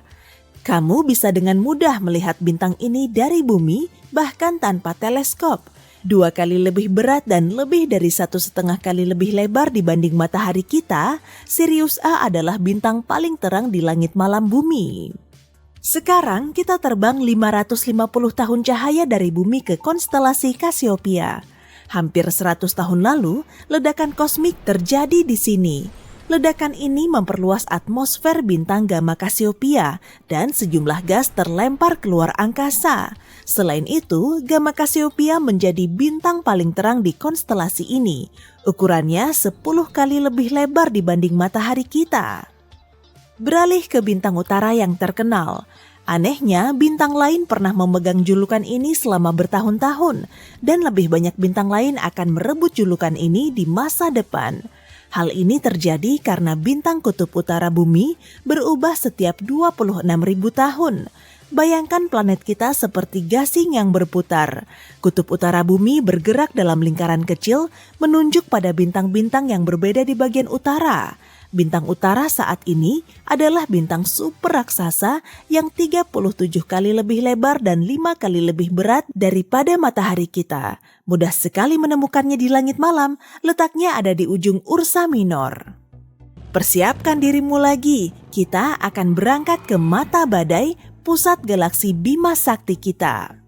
Untuk melihat bintang selanjutnya, kita perlu beralih ke mode inframerah. Bintang pistol ini bersembunyi dari kita di dalam debu angkasa. Hanya dalam 20 detik, jumlah cahaya yang dipancarkan bintang pistol setara dengan cahaya yang dipancarkan bintang di kampung halaman kita dalam setahun penuh. Ukurannya pun bukan main, 420 kali lebih lebar daripada matahari. Tapi bintang pistol tetap bukan bintang paling terang yang dikenal umat manusia. Gelar bintang paling terang dipegang oleh bintang super raksasa biru di konstelasi Triangulum. Inilah B416. Cahayanya hampir 10 juta kali lebih terang daripada matahari. Tapi ingat, semakin terang sebuah bintang, semakin cepat dia menghabiskan semua bahan bakarnya dan semakin pendek pula umurnya. Dibandingkan katai merah yang hampir tidak bersinar dan membakar bahan bakar jauh lebih lambat, umur B416 akan ratusan ribu kali lebih pendek. 3.400 tahun cahaya dari bumi, ada salah satu objek langit paling langka di alam semesta. Objek ini adalah bintang hiperaksasa kuning bernama Rho Cassiopeia. Di antara bintang yang tak terhitung jumlahnya di galaksi kita, hanya ada beberapa lusin bintang hiperaksasa. Dan meski bintang ini sangat jauh dari bumi, kamu masih bisa melihatnya di langit tanpa bantuan teleskop. Alasannya, bintang ini 300.000 kali lebih terang daripada matahari kita. Selain itu, Rho Cassiopeia juga 900 kali lebih lebar daripada bintang kita. Dan warna kuningnya memberitahu kita bahwa cadangan bahan bakarnya akan bertahan lama. Saat Rho Cassiopeia mulai memerah dan mengembang, dia akan menjadi salah satu bintang terbesar di seluruh alam semesta. Sekarang kita bergerak ke konstelasi Orion. Bintang yang terlihat di depan kita, Betelgeuse, adalah salah satu bintang terbesar yang bisa dilihat dengan mata telanjang. Ukurannya 700 kali matahari kita. Jika Betelgeuse menggantikan posisi matahari, permukaannya akan menyentuh sabuk asteroid yang letaknya di antara orbit Jupiter dan Mars. Betelgeuse akan menelan 4 planet bagian dalam, termasuk bumi. Tapi bintang ini membuat astronom sangat antusias. Mereka memperkirakan Betelgeuse akan meledak dan mempertunjukkan ledakan super indah dalam 10.000 tahun mendatang.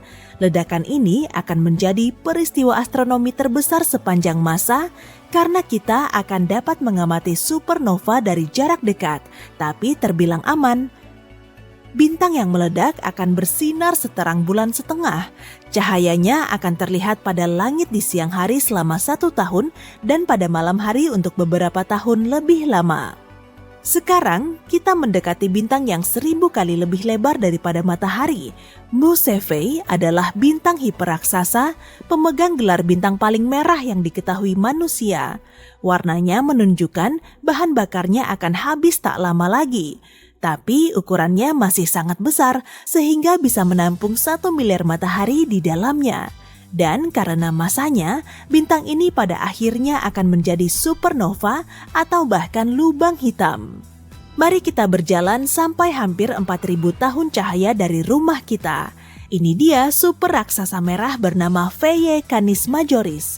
Ini salah satu bintang paling besar dan paling terang di Bima Sakti. Bintang ini bisa memuat 3 miliar matahari. Dan meski ukurannya sangat besar, bintang ini ternyata sangat ringan. Beratnya hanya setara 17 matahari. Untuk takaran objek langit, bisa dibilang bintang ini setara dengan balon yang ditiup. Dalam 100.000 tahun mendatang, Phaeae Canis Majoris akan meledak menjadi hipernova.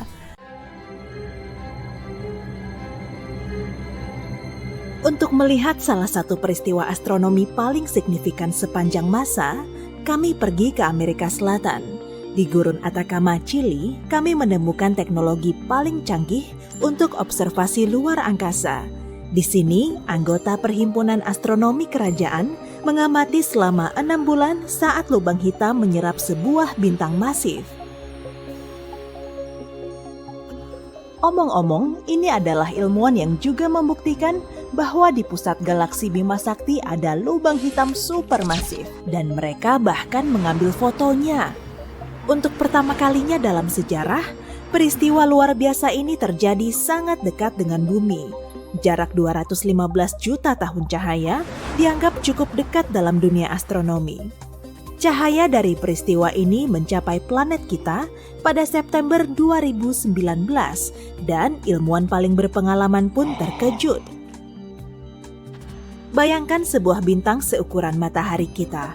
Lebarnya sekitar 1.390.000 kilometer. Bintang-bintang seperti itu memiliki berat yang cukup untuk menciptakan medan gravitasi kuat dan menahan banyak planet di orbitnya.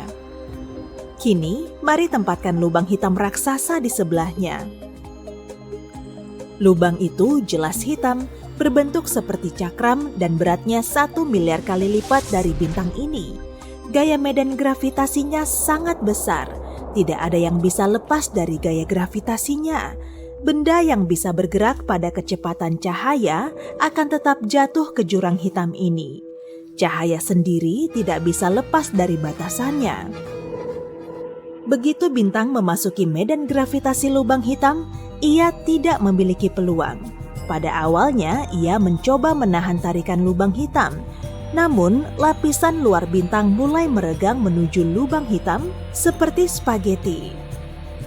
Ini karena gaya tarik yang kuat. Jika kamu memiliki kesempatan untuk mengulurkan tangan ke arah lubang hitam, kamu akan melihat jari-jarimu mulai meregang dan memanjang. Ini karena gaya tarik meningkat seiring pertambahan panjang. Oleh karena itu, ia bekerja lebih kuat daripada di lengan. Itulah sebabnya proses menarik benda ke dalam lubang hitam ini disebut spaghettifikasi. Hal pertama yang terisap ke dalam lubang hitam adalah mahkota bintang. Ini adalah kulit terluar bintang yang terdiri dari plasma panas. Kamu mungkin memperhatikan bagaimana bintang mulai menyusut ukurannya. Ini karena plasma membentuk sebagian besar dari matahari yang terlihat. Ketika spaghetti plasma panas ini mencapai lubang hitam, ia mungkin tampak tetap berada di tepi cakram dan terus mengorbit lubang hitam. Namun nyatanya tidak ada kata mundur lagi. Partikel bintang telah mencapai horizon peristiwa jurang gelap. Medan gravitasi lubang hitam membelokkan cahaya di sekitar tepinya, sehingga horizon peristiwa terlihat seperti kerosong bagi pengamat. Astaga, banyak metafora makanan di sini. Aku mulai lapar. Kamu mungkin juga melihat semacam kekacauan di cincin ini, seolah-olah beberapa partikel cahaya bergerak ke satu arah dan yang lain ke arah lain. Ini terjadi karena efek cermin.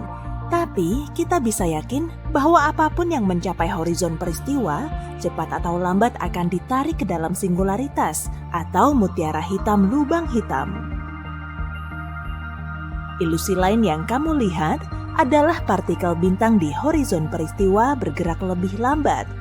Nyatanya, objek supermasif seperti lubang hitam membelokkan ruang waktu di sekitar mereka.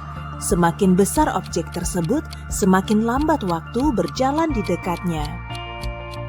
Jika kamu menggantung satu arloji di samping lubang hitam dan satu lagi di dinding kamarmu, kamu akan melihat jarum detik pada arloji pertama hampir tidak bergerak, sementara sepanjang hari berlalu di bumi.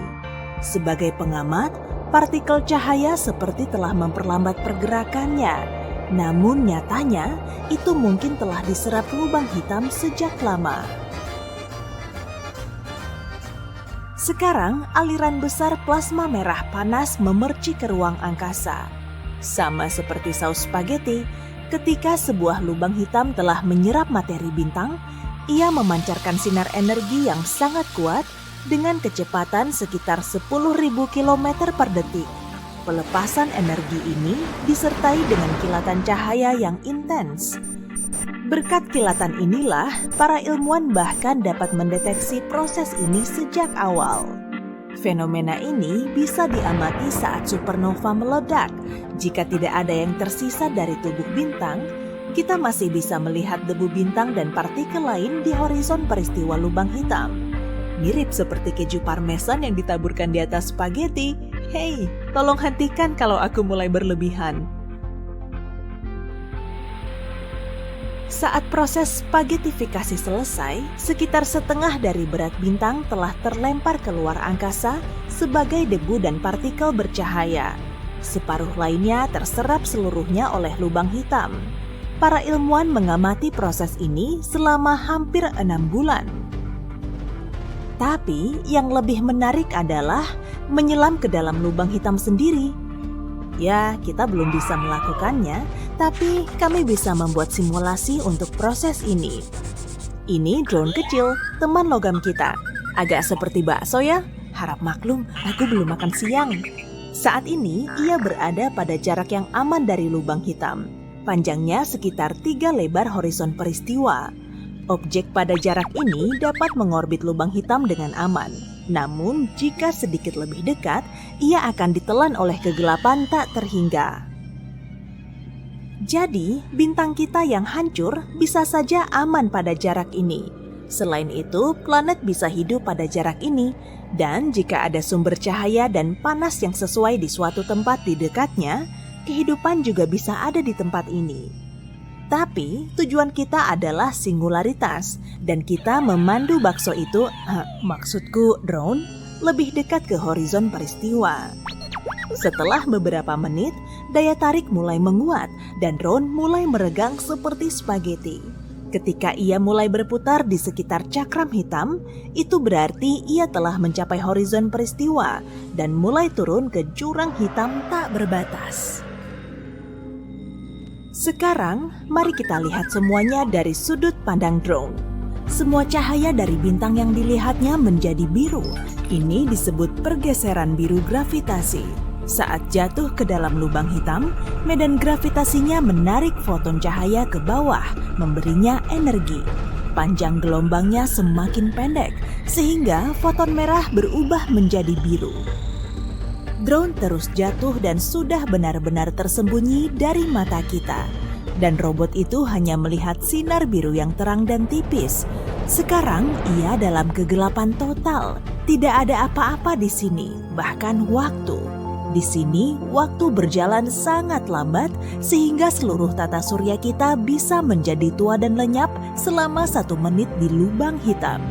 Tapi, drone kita akan hidup sampai baterainya habis. Hei, drone melihat seberkas cahaya lagi. Cahaya itu semakin dekat dan lebih menonjol. Sekarang, drone akan mengalami kejatuhan yang sama, tapi secara terbalik. Setelah meninggalkan singularitas, jantung dari lubang hitam, drone akan kembali berada. Bayangkan sesuatu yang begitu kuat bisa menyedot seluruh galaksi, sangat misterius, nggak terlihat dengan mata telanjang dan saking mengesankannya, bisa memanipulasi ruang dan waktu sesuai keinginannya. Ya, itulah ibuku. Hahaha, bercanda. Oke, temui pahlawan super terhebat di alam semesta, bintang lubang hitam. Apakah itu dan bagaimana cara kerjanya? Yuk, kita cari tahu. Alam semesta ini penuh keajaiban, dan bintang lubang hitam adalah salah satu yang paling mengagumkan. Ini kekuatan supermasif yang bisa melawan hukum fisika dan menjadi teka-teki yang sulit dipecahkan oleh para ilmuwan. Gak heran, para penulis fiksi ilmiah menganggapnya begitu menarik. Bintang lubang hitam yang juga dikenal sebagai bintang kuasi adalah tipe hipotetis dari bintang sangat masif dan terang yang mungkin ada di awal sejarah alam semesta. Bintang ini diperkirakan seterang galaksi kecil, tapi nggak seperti bintang modern. Bintang kuasi nggak mendapat energi dari fusi nuklir di intinya. Energi bintang kuasi berasal dari materi yang jauh ke dalam lubang hitam di intinya. Dan ya, seperti lubang hitam pada umumnya, bintang-bintang ini mampu menyedot apa saja yang berada terlalu dekat, termasuk bintang, debu, dan bahkan seluruh galaksi. Tapi, bagaimana mungkin bintang lahir dari lubang hitam? Dan terlebih lagi, bagaimana mereka bisa terus hidup berdampingan? Pertama-tama, kita bahas dulu proses terbentuknya lubang hitam secara umum. Semua berawal dari sebuah bintang supermasif yang setidaknya beberapa kali lebih besar dari matahari. Bintang raksasa ini menyala terang dan panas, bersinar dengan cahaya sejuta matahari. Tapi pada akhirnya, bintang ini kehabisan bahan bakar dan nasibnya sudah dipastikan. Menjelang akhir hidupnya, bintang ini melepaskan ledakan besar yang dahsyat. Ledakan ini begitu dahsyat hingga bisa melebihi cahaya sebuah galaksi. Ledakan ini disebut supernova. Dalam ledakan ini, lapisan terluar bintang akan terlontar jauh, sedangkan inti bintang diremas oleh gravitasinya sendiri. Jika inti yang diremas cukup berat, ia akan terus mengerut hingga menjadi lubang hitam. Seperti itulah lubang hitam lahir. Jangan coba-coba memakaikan popok pada benda ini. Kini, bayi monster kosmik ini bisa terus tumbuh dengan menelan apa saja yang berada terlalu dekat, termasuk bintang-bintang, debu, dan bahkan seluruh galaksi. Pada dasarnya, inilah yang terjadi saat ini dengan bintang-bintang supermasif di alam semesta. Lalu, bagaimana dengan bintang kuasi? Pembentukan bintang kuasi hanya bisa terjadi di awal perkembangan alam semesta, sebelum hidrogen dan helium terkontaminasi oleh elemen-elemen yang lebih berat. Karena itulah, bintang kuasi memiliki satu karakteristik penting, yaitu berukuran amat sangat besar. Saking besarnya, sampai nggak bisa dibayangkan. Bintang kuasi bahkan membuat bintang modern terbesar seperti VY Canis Majoris dan Stephenson 218 tampak kerdil. Gak heran bintang ini sangat menakutkan. Bintang-bintang kuasi lahir dari protobintang, salah satu bintang pertama di alam semesta, leluhur dari... pokoknya segala yang ada. Jadi, bayangkan sebuah protobintang yang sangat masif hingga intinya luruh menjadi lubang hitam, seperti yang sudah dijelaskan tadi. Tapi, perbedaan utamanya adalah pada supernova biasa. Lapisan luar bintang terlontar oleh energi yang dilepaskan saat ledakan. Sedangkan pada bintang kuasi, lapisan terluar ini cukup masif untuk menyerap energi tanpa terlontar. Apa yang dihasilkan pada akhirnya? Sebuah bintang dengan lubang hitam pada intinya yang memiliki massa 1000 hingga 10.000 kali massa matahari. Bintang kuasi ini 14.000 kali lebih besar daripada matahari, yang membuatnya lebih besar dari bintang manapun yang kita kenal saat ini. Raksasa-raksasa langit ini memiliki karakteristik yang cukup fantastis. Ketika lubang hitam terbentuk di pusat protobintang raksasa, ia akan melepaskan banyak sekali energi. Energi ini bantu menyeimbangkan gaya gravitasi sehingga menjadikannya seperti bintang raksasa bertenaga fusi. Cahayanya sangat terang, hingga masing-masing bintang tampak seperti galaksi kecil. Bintang kuasi memiliki masa hidup yang pendek, sekitar 7 juta tahun. Sebagai perbandingan, matahari kita berusia sekitar 4,5 miliar tahun. Dan ini baru separuh siklus hidupnya. Tapi bagaimanapun juga, dalam waktu yang singkat itu, lubang hitam di pusatnya bisa membesar hingga 1.000 sampai 10.000 kali lipat ukuran matahari. Bintang kuasi juga diperkirakan sangat panas, dengan suhu mencapai lebih dari 9.700 derajat Celcius. Tapi seiring bertambah usianya, bintang kuasi mulai mendingin dan lapisan terluarnya menjadi transparan. Pada akhirnya, suhunya mendingin hingga mencapai 3727 derajat Celcius. Dan pada titik itu, bintang kuasi nggak akan bersinar lagi karena nggak bisa bertahan pada suhu itu. Jadi, ia pun lenyap, meninggalkan lubang hitam bermasa menengah. Sayangnya, saat ini nggak ada bukti pengamatan tentang keberadaan bintang kuasi. Ini karena bintang-bintang tersebut diperkirakan hanya ada pada masa yang sangat lampau. Bintang-bintang kuasi ini mungkin merupakan bintang population 3 sangat masif, yang sangat langka dan sulit dideteksi. Sangat kecil kemungkinannya bintang-bintang itu masih ada sampai sekarang karena umurnya yang sangat pendek, hanya 7 juta tahun. Lalu kenapa para ilmuwan percaya kalau bintang kuasi pernah ada? Karena mereka sedang mencari cara untuk menjelaskan bagaimana lubang hitam supermasif terbentuk di awal sejarah alam semesta. Lubang hitam supermasif ditemukan di pusat sebagian besar galaksi. Tapi bagaimana monster-monster ini bisa terbentuk begitu cepat? Lagi pula, butuh waktu yang sangat lama bagi lubang hitam kecil untuk bertumbuh menjadi supermasif. Disinilah gagasan tentang bintang kuasi muncul. Bintang-bintang ini bukan hanya kekuatan alam yang merusak, tapi juga ibarat sabuk hitam dalam seni bela diri gravitasi. Bintang-bintang kuasi bisa membengkokkan dan memelintir apa saja yang diinginkannya. Karena itulah, jika bintang-bintang ini benar-benar ada, mereka pasti memainkan peran penting dalam evolusi galaksi. Pasti ada peran penting dalam pembentukan alam semesta yang kita kenal. Nah, lubang hitam berukuran menengah yang tertinggal pada akhirnya bisa berubah menjadi lubang hitam supermasif di pusat-pusat galaksi. Tapi, kita masih belum bisa memecahkan misteri kosmik ini. Mendeteksi dan mempelajari bintang lubang hitam seperti mencari jarum dalam tumpukan jerami. Hanya saja, alih-alih jarum yang dicari adalah objek tak tampak dan misterius, dan tumpukan jeraminya berupa antariksa yang sangat luas. Tapi dengan bantuan teknologi yang canggih dan pemikir hebat, para ilmuwan semakin dekat dengan penyingkapan rahasia raksasa-raksasa angkasa ini. Berikut ini beberapa hal yang bisa membantu kita dalam penelitian ini. Pertama, gelombang gravitasi. Gelombang ini seperti riak di ruang waktu yang disebabkan oleh pergerakan objek-objek masif. Albert Einstein sudah memprediksinya pada abad ke-20, tapi baru bisa terdeteksi pada tahun 2015. Keberadaannya bisa diketahui dengan mengamati tabrakan dua lubang hitam. Temuan ini membuktikan lubang hitam bisa menyatu dan merupakan sumber gelombang gravitasi yang sangat kuat. Para ilmuwan berharap dengan mempelajari gelombang ini, mereka bisa mengetahui lebih banyak tentang pembentukan dan pertumbuhan lubang hitam.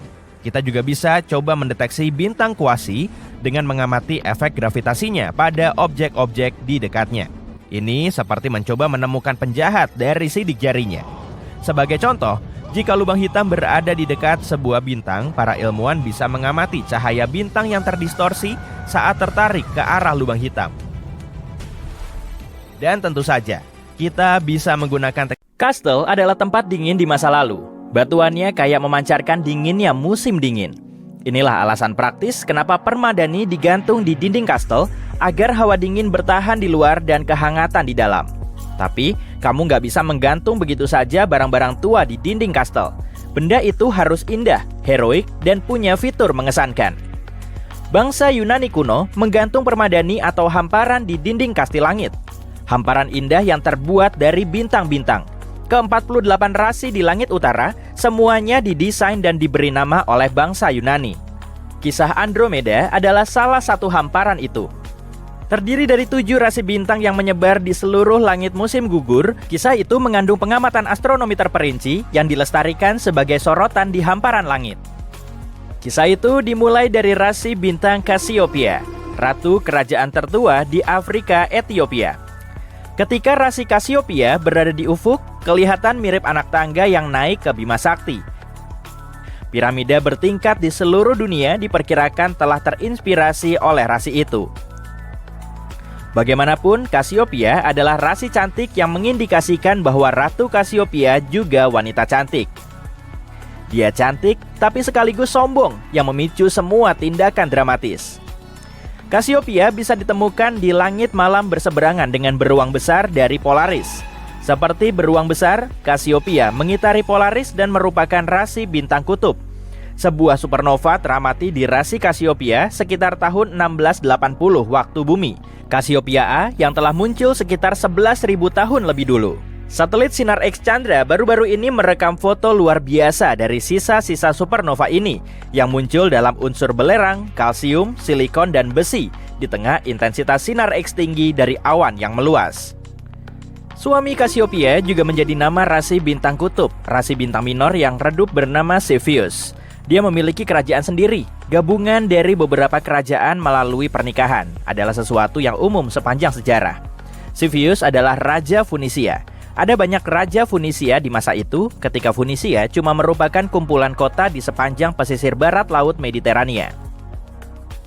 Rasi Cepheus bisa ditemukan di area antara Cassiopeia dengan Polaris. Rasi Cepheus penting bagi para astronom. Di rasi inilah Henrietta Swan Leavitt menemukan bintang-bintang variabel yang berdenyut dengan interval teratur. Tingkat denyutan bintang itu mengindikasikan terangnya bintang tersebut dan kemungkinan pengukuran pasti jarak menuju bintang itu. Penemuan variabel Cepheus adalah terobosan besar bagi astronomi awal abad ke-20. Cepheus dan Cassiopeia memiliki putri, Andromeda, yang juga terkenal dengan kecantikannya yang menjadi penyebab semua keributan. Tampaknya, suatu hari, Cassiopeia membanggakan kecantikannya dan kecantikan putrinya, Andromeda. Kami lebih cantik dari wanita manapun di seluruh dunia. Pengakuan seperti itu bisa dimaafkan bagi seorang ratu, tapi kemudian Cassiopeia melangkah lebih jauh sampai melampaui semua batas alam. Faktanya kami lebih cantik dari Nereid manapun. Nereid adalah bidadari laut dalam mitologi Yunani, putri dari lautan. Para Nereid terkenal karena kecantikan dan kebaikannya kepada para pelaut. Semuanya ada 50 Nereid. Tersinggung karena diremehkan, dibenci oleh seorang wanita yang fana. Cassiopeia harus dihukum karena melampaui batas ketertiban sipil. Dengan kesombongannya yang berlebihan, Cassiopeia melampaui batas alam, sehingga hukuman enggak wajar dijatuhkan ke seluruh kerajaan Ethiopia. Suatu monster dari dasar lautan rasi Cetus mulai menghancurkan desa-desa di pesisir Ethiopia, juga kapal-kapal nelayannya. Dengan tepat, Cetus adalah rasi bintang langit selatan. Sebagai rasi terbesar keempat, jika ditilik dari areanya, Cetus berada di bagian langit yang gelap bernama lautan, dengan cuma kepalanya yang naik di atas ekuator langit. Di bagian langit ini terdapat beberapa rasi bertema air. Rasi Pisces, ikan, Aquarius, pembawa air, dan Eridanus, sungai. Lebih dari 50 eksoplanet telah ditemukan di Cetus. Pasti teleskop antariksa James Webb akan menikmati menganalisis spektrum atmosfer planet-planet ini guna mencari tanda-tanda kehidupan. Sementara itu, Ratu Cassiopeia dan Raja Cepheus harus melakukan sesuatu terkait monster yang menghancurkan pesisir Ethiopia. Mereka berkonsultasi kepada seorang peramal dan sekali lagi melewati batas ranah akal dan alam. Katakan peramal, apa yang harus kami lakukan untuk menghentikan monster yang merusak kerajaan kami? Monster ini bukan bencana alam yang wajar. Ada pelanggaran yang dilakukan terhadap alam yang lebih tinggi. Dan ini hukumannya. Monster tak bisa dihentikan dengan cara biasa. Hanya korban manusia yang paling mulia yang bisa menenangkan hewan itu. Satu kesalahan menambah kesalahan lain. Orang paling mulia di kerajaan itu tentu saja Putri Andromeda. Menurut titah ayahnya dan persetujuannya, atau mungkin saran ibunya, Andromeda dirantai pada sebuah batu di lepas pantai. Dialah korban manusia yang diharapkan orang tuanya akan menyelamatkan kerajaan. Wah, taram. Datanglah pahlawan Yunani yang akan menyelamatkan hari, mencegah korban manusia, dan mengubah Cetus menjadi batu. Perseus. Dari mana asal Perseus? Menurut legenda, dari Kepulauan Hebrides. Perseus pergi ke Hebrides dalam rangka mengejar Gorgon Medusa. Cakupan geologis dari wilayah ini luar biasa, dari Hebrides sampai Laut Merah. Hebrides adalah kepulauan yang sebagian besar terdiri dari pulau-pulau batu di lepas pantai barat Skotlandia. Berlayar lebih jauh adalah mustahil. Hebrides adalah ujung mutlak dunia. Perseus tidak harus berlayar ke Hebrides, tapi dia terbang dengan sepasang sandal bersayap. Perjalanan jauh Perseus. Medusa adalah salah satu penjahat sepanjang masa. Sekali melihat Medusa, dia begitu mengerikan, membuatmu ketakutan hingga benar-benar berubah jadi batu. Perseus terancam bahaya besar. Jadi apa yang dilakukan pahlawan kita? Alih-alih menatap Medusa, Perseus memakai prinsip ilmiah pemantulan. Dia membunuh Medusa dengan melihat bayangannya sendiri yang dipantulkan di perisainya yang dipoles. Dalam hamparan langit kita, Perseus digambarkan mengangkat kepala Medusa yang terpenggal. Di langit malam, satu mata di kepala Medusa terbuka dan terpejam dan terbuka lagi. Para astronom Arab menamakan bintang ini Al-Ghul. Al-Ghul adalah bintang ganda yang sedang mengalami gerhana. Satu bintang bersinar terang dan yang satunya enggak begitu terang. Ketika bintang yang lebih redup mengorbit bintang yang terang, membuatnya mengalami gerhana, maka mata Medusa tertutup.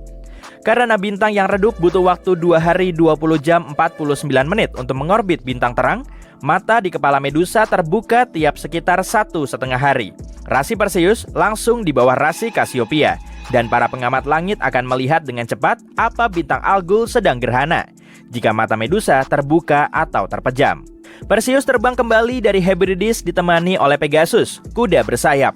Bagian pusat dari Pegasus adalah segi 4 besar yang tersusun atas 4 bintang. Karena bumi mengelilingi matahari, segi 4 besar tepat berada di tengah langit malam di musim gugur. Di musim panas, segitiga musim panas Vega, Deneb, dan Altair berada di tengah langit malam. Di musim semi ada Leo, sang singa, dan di musim dingin rasi bintang Orion atau pemburu atau Waluku. Inilah dinding-dinding kastel langit dan semuanya memiliki hamparan permadani luar biasa. Rasi Andromeda berbagi bintang bernama Alpheratz atau Alpha Andromedae dengan rasi Pegasus. Ini adalah salah satu sudut dari segi 4 besar, jadi kelihatan Andromeda kayak mengendarai Pegasus. Mahkotanya, ingat, dia seorang putri, melayang di dekatnya M31, galaksi Andromeda. Untuk melihat M31, lintasi sudut-sudut segi 4 besar dari bintang terendah ke yang teratas. Lalu lanjutkan sedikit untuk melihat galaksi Andromeda. Pastikan mengintipnya dari sudut matamu. Ini disebut averted vision. Sudut-sudut matamu lebih sensitif terhadap cahaya. Jadi kamu akan bisa melihat galaksi spiral besar yang jauhnya 2,5 juta tahun cahaya ini sebagai noda cahaya 1,5 kali lebih luas dari bulan purnama. Perseus nggak sepakat dengan tumbal manusia, maka dia menghentikannya dan menyelamatkan Andromeda dengan mengekspos Cetus ke tatapan Medusa. Dan di sini, kita bertemu dengan variabel gerhana kedua di hamparan langit kita. Mira, bintang pusat dari Cetus adalah monster laut itu. Mira asal dari kata bahasa Inggris mirror atau cermin, sangat pas dengan kisah tentang kecantikan yang sia-sia. Adalah bintang ganda yang mengalami gerhana. Bintang redup yang mengelilingi bintang terang adalah katai putih yang nggak cukup terang untuk dilihat dengan mata telanjang. Efeknya adalah pusat Cetus tertutup. Mira mengalami gerhana dan lenyap. Siklus ini terulang tiap 332 hari. Hamparan bintang luar biasa kita cuma punya 2 bintang binar gerhana yang bisa dilihat dengan. Seperti apa rupa bumi kalau dia lahir di sistem bintang lain? Aku sudah riset sedikit untukmu, dan hasilnya ternyata keren juga. Ada beberapa area tropis yang hangat, angin kencang, dan capung raksasa. Tapi, oke, biar aku jelaskan dari awal. Sejak 1995, NASA sudah menemukan lebih dari 4.100 planet di luar tata surya. Sayangnya, kebanyakan dari planet ini adalah bola es terbang seperti Neptunus atau raksasa gas seperti Jupiter. Tapi masih ada 161 planet yang mirip dengan bumi kita. Dan salah satunya sangat dekat dengan kita di konstelasi Alpha Centauri. Ada 3 bintang di konstelasi ini. 2 diantaranya bernama Alpha Centauri A dan Alpha Centauri B. Kalau kamu tinggal di belahan bumi selatan, kamu mungkin pernah melihatnya karena mereka sangat terang. Oleh karena itu, mereka terlihat seperti bintang yang besar. Mereka berputar mengitari satu sama lain secara perlahan. Dan ada bintang ketiga yang posisinya nggak jauh dari sana. Ini adalah Proxima Centauri, katai merah kecil. Namanya diambil dari jaraknya yang dekat dengan matahari. Bintang ini paling menarik, jadi mari kita bahas lebih lanjut. Letak Proxima Centauri cuma 4,5 tahun cahaya dari kita. Oh, dan 1 tahun cahaya sekitar 10 triliun kilometer. Kalau kita pergi ke sana, butuh waktu 165.000 tahun perjalanan naik pesawat ulang-alik. Oh, menurutmu lama? Untuk ukuran alam semesta, jarak ini setara jarak kasurmu ke dapur. Proxima Centauri jauh lebih ringan dan jauh lebih kecil dibanding matahari. Suhunya juga 2 kali lebih dingin dari matahari, dengan suhu 2700 derajat Celcius. Itu sebabnya kita nggak bisa melihatnya tanpa teleskop. Namun, sisi terangnya, bintang ini akan terbakar selama triliunan tahun dan kamu nggak perlu khawatir kelak bintang ini akan memakan kita seperti matahari. Dan yap, planet kembar kita terletak tepat di sebelah Proxima Centauri. Planet ini bernama Proxima b. Ya, aku tahu, namanya kurang kreatif. Semoga kamu nggak ketuker ya. Planet ini sedikit lebih besar dan lebih masif daripada Bumi. Planet ini terletak di zona layak huni Proxima Centauri. Artinya, mungkin ada air dan mikroorganisme di sana. Bukan nggak mungkin, kelak kita akan menemukan kehidupan di sana. Tapi saat ini kita nggak tahu banyak tentang planet misterius ini. Mungkin planet berbatu, mirip bumi kita, dan punya lanskap serupa, tapi ini cuma teori. Siapa tahu alam semesta cuma ngeprank kita. Pasti capek banget terbang 165.000 tahun cuma buat menemukan sebongkah es raksasa. Untungnya, kita mungkin nggak perlu menunggu selama itu. Para ilmuwan sedang mengembangkan teknologi yang memungkinkan kita bergerak dengan kecepatan mendekati kecepatan cahaya. Jika mereka berhasil, kita akan sampai di Proxima b hanya dalam 20 tahun. Tapi video ini bukan cuma tentang Proxima b, melainkan tentang apa yang akan terjadi kalau kehidupan bukan berasal dari tata surya kita, melainkan di Alpha Centauri. Bagaimana jika kita mengorbit Proxima Centauri atau 2 bintang lainnya? Jadi, mari kita bayangkan bumi telah menggantikan Proxima b. Aku akan menamai planet baru ini Bumi Baru. Kayaknya aku juga kurang kreatif memberi nama planet. Pertama, orbitnya. Bumi Baru harus 25 kali lebih dekat ke bintangnya dibanding Proxima b. Kalau enggak, planet ini akan sangat dingin. Mari kita pindahkan planet ini sedikit lebih dekat. Nah, sip. 1 hari masih berlangsung 24 jam, tapi periode orbit kita sangat tinggi. Proxima b berputar di sekitar bintangnya dalam 11 hari, tapi kita akan melakukannya cuma dalam 8 jam. Hey, pesta ulang tahun setiap minggu. Aku sih mau. Bentar, ada masalah lain. Begini, Proxima Centauri adalah bintang suar. Artinya, terkadang entah dari mana, bintang ini mengeluarkan beberapa angin surya. Angin ini membawa sekelompok partikel terionisasi yang kemudian menetap di planet di sekitarnya. Nah, matahari kita juga melakukan hal yang sama. Tapi Proxima Centauri mencoba membinasakan kita 2000 kali lebih keras daripada matahari. Jadi, tingkat radiasinya sangat tinggi. Tapi tenang, nggak masalah. Kita cuma butuh medan magnet yang sangat kuat. Medan magnet akan membantu kita menciptakan atmosfer sangat tebal yang bisa melindungi kita dari amukan Proxima Centauri. Jadi, di sini akan sangat hangat. Atau enggak? Ada masalah lain. Ilmuwan belum yakin bagaimana planet-planet Proxima Centauri berputar di sekitarnya. Bagaimana jika ternyata terkunci secara pasang surut, seperti bulan kita? Kalau begitu, setengah bumi baru akan jadi penggorengan, dan setengah lainnya akan jadi gurun beku. Nggak masalah, kita bisa bertempat tinggal di bagian tengah. Sebenarnya aneh, tapi bagian kutub utara planet ini pasti hangat. Dan jika putarannya menguntungkan kita, planet ini akan nyaman dan hangat. Suhu rata-ratanya sekitar 21 derajat Celcius, dan nggak ada suhu ekstrim. Di Bumi Baru, kita punya lebih banyak air. Cuaca di sini umumnya lumayan parah. Akan ada angin kencang dan hujan yang lumayan merusak yang bisa berlangsung cukup lama. Tapi kamu bisa beradaptasi. Perubahan suhu jauh lebih terlihat di pegunungan. Sama seperti di bumi, makin tinggi kamu mendaki, makin dingin suhunya. Tapi di sini, dingin sekali di puncak. Oleh karena itu, gunung dan bukit punya hutan di bawah dan gurun tertutup salju di puncaknya. Tapi secara umum, suhunya seperti area tropis di bumi. Floranya sangat kaya, pohon-pohonnya sangat rendah tapi rimbun. Atmosfer yang tebal juga membuat terbang lebih mudah. Jadi, akan ada banyak hewan terbang berukuran besar, seperti capung dengan lebar sayap sampai 5 meter. Lanjut ya. Langit di sini jauh lebih terang daripada di bumi, sangat berawan dan kadang sangat putih. Tapi langit berbintang malamnya indah dan cerah. Dan ada 4 matahari. Yang utama adalah Proxima Centauri. Kita juga bisa melihat 2 bintang Alpha Centauri yang terang, dan terakhir matahari lama kita yang terlihat seperti bintang yang terang dan jauh. Silakan mengenang bumi lama kita dulu.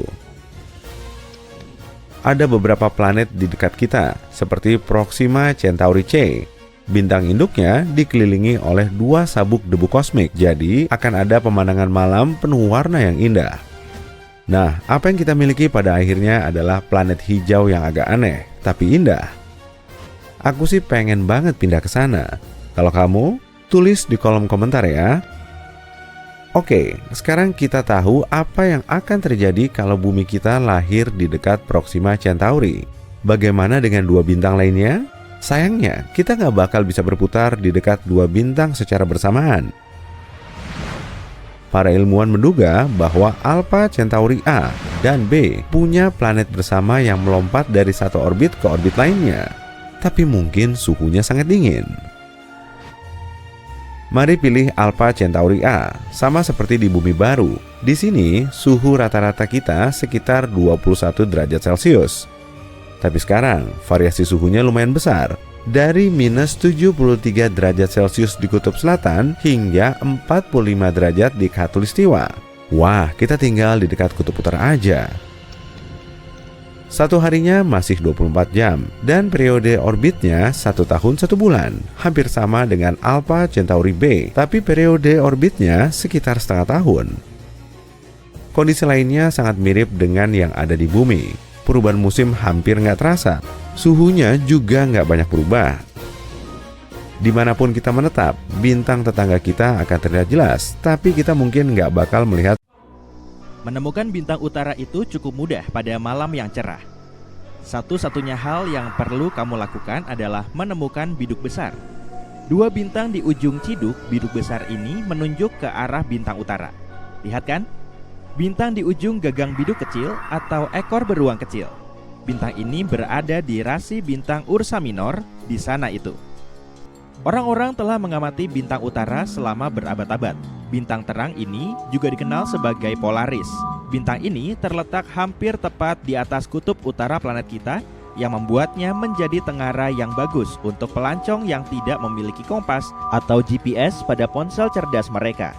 Ia juga merupakan sipit terdekat bumi, yakni bintang yang berdetak secara teratur dalam hal kecerlangan dan diameter.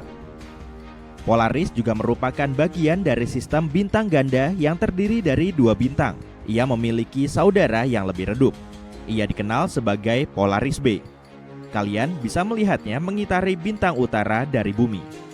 Tapi semakin banyak astronom mengamati Polaris, semakin sedikit yang mereka pahami. Masalahnya, tidak ada yang bisa memastikan seberapa besar atau jauhnya bintang itu. Para ilmuwan memiliki beberapa cara untuk memperkirakan massa, usia, dan jarak bintang seperti Polaris. Salah satu metode yang digunakan adalah metode evolusi bintang. Setelah mempelajari kecerlangan, warna, dan laju denyut sebuah bintang, para ahli menggunakan data ini untuk mengetahui seberapa terang atau besar bintang tersebut, serta pada tahap kehidupan apa bintang tersebut. Setelah semua rincian ini jelas, tidak sulit untuk mengetahui seberapa jauh jarak sebuah bintang. Ini adalah matematika sederhana setelah kalian mengetahui luminositas sebuah bintang dalam kehidupan nyata dan seberapa redup bintang tersebut dari planet kita. Model seperti ini sangat tepat untuk bintang-bintang seperti Polaris, karena laju denyutnya secara langsung berhubungan dengan kecerahannya. Hal ini memudahkan kita untuk mengetahui jarak ke bintang-bintang tersebut. Para astronom sangat mempercayai metode ini, sehingga SEPIT menjadi alat yang penting untuk mengukur jarak di seluruh alam semesta. Pada saat yang sama, ada cara lain untuk mempelajari bintang utara, dan mereka tidak setuju dengan model evolusi bintang. Polaris adalah apa yang disebut biner astrometrik. Artinya, kalian bisa melihat pasangannya mengitari bintang yang lebih besar, seolah-olah ada lingkaran yang ditarik di sekeliling bintang yang lebih besar. Untuk menyelesaikan satu kali orbit, bintang yang lebih kecil membutuhkan waktu 26 tahun. Meskipun para astronom belum melakukan pengamatan detail terhadap rangkaian lengkap Polaris B, mereka telah melihat cukup banyak hal untuk mengetahui seperti apa orbitnya. Dengan menggunakan informasi ini, kita bisa menerapkan hukum gravitasi Newton untuk menghitung massa kedua bintang. Dikombinasikan dengan pengukuran baru teleskop Hubble, perhitungan ini menghasilkan angka yang sangat tepat. Massa Polaris seharusnya sekitar 3,45 massa matahari. Tapi, angka itu jauh lebih kecil daripada massa yang diperoleh dari model evolusi bintang. Model-model tersebut menunjukkan nilai hampir 7 kali massa matahari. Tapi, ada alasan lain kenapa sistem bintang ini aneh. Setelah menghitung usia bintang-bintang, para peneliti menyimpulkan kalau Polaris B jauh lebih tua daripada saudaranya yang lebih besar. Tapi, hal ini sangat tidak biasa untuk sebuah sistem bintang ganda. Biasanya, kedua bintang memiliki usia yang sama. Salah satu penjelasannya adalah setidaknya ada salah satu pengukuran yang salah. Bagaimanapun juga, Polaris adalah bintang yang sulit untuk dipelajari. Karena posisinya di atas kutub utara planet kita, bintang ini berada di luar medan pandang sebagian besar teleskop. Teleskop-teleskop yang memiliki peralatan yang dibutuhkan untuk mengukur sifat-sifat bintang secara tepat biasanya digunakan untuk mempelajari bintang-bintang yang lebih jauh dan lebih redup. Polaris terlalu terang untuk instrumen-instrumen semacam itu. Polaris membutakan instrumen-instrumen tersebut. Ada teori yang mengatakan kalau bintang utama di sistem Polaris dulunya adalah dua bintang, tapi keduanya bertabrakan beberapa juta tahun lalu.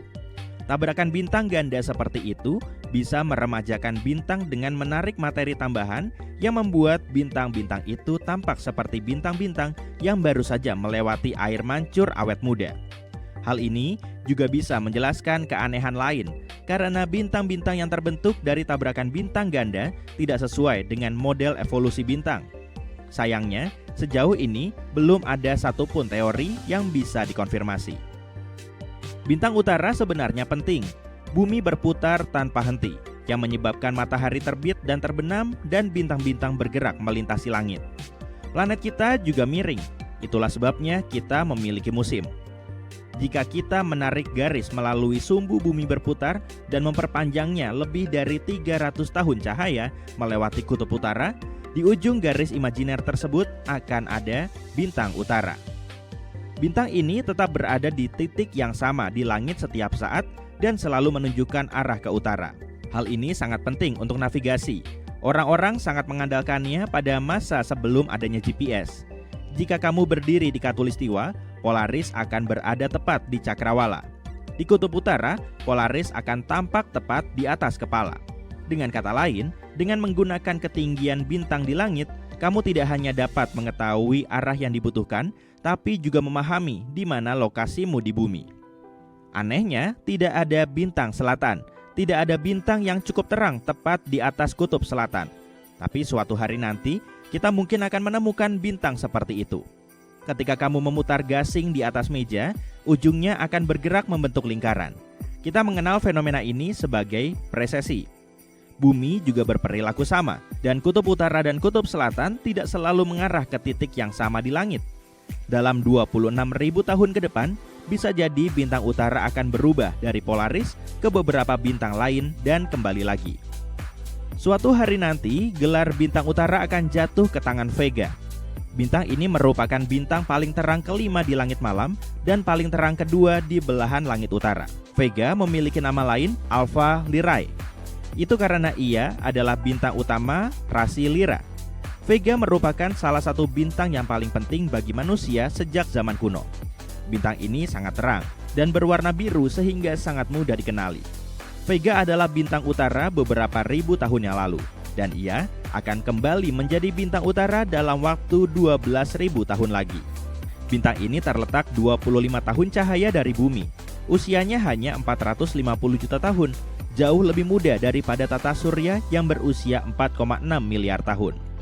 Para astronom mempelajari Vega untuk mengetahui lebih banyak tentang sistem bintang pada tahap awal pembentukannya. Vega hampir tepat berada di atas kepala pada pertengahan lintang utara pada malam musim panas. Ia bersembunyi di balik cakrawala hanya selama 7 jam sehari. Kamu dapat melihatnya pada malam apapun sepanjang tahun. Jika kamu bepergian lebih jauh ke selatan, kamu akan menemukan bahwa Vega berada di bawah cakrawala untuk waktu yang lebih lama. Namun di Alaska, Kanada bagian utara, dan beberapa bagian Eropa, Vega tidak pernah terbenam. Cahaya biru putih Vega cukup terang sehingga banyak ditampilkan dalam budaya kuno, mulai dari budaya Cina, Polinesia, hingga Hindu. Nama Vega juga bisa diterjemahkan sebagai jatuh atau menukik. Ini merujuk pada masa ketika orang menganggap rasi bintang ini sebagai burung nasar yang menukik, bukan kecapi. Vega juga merupakan bintang pertama yang dipotret, selain matahari tentu saja.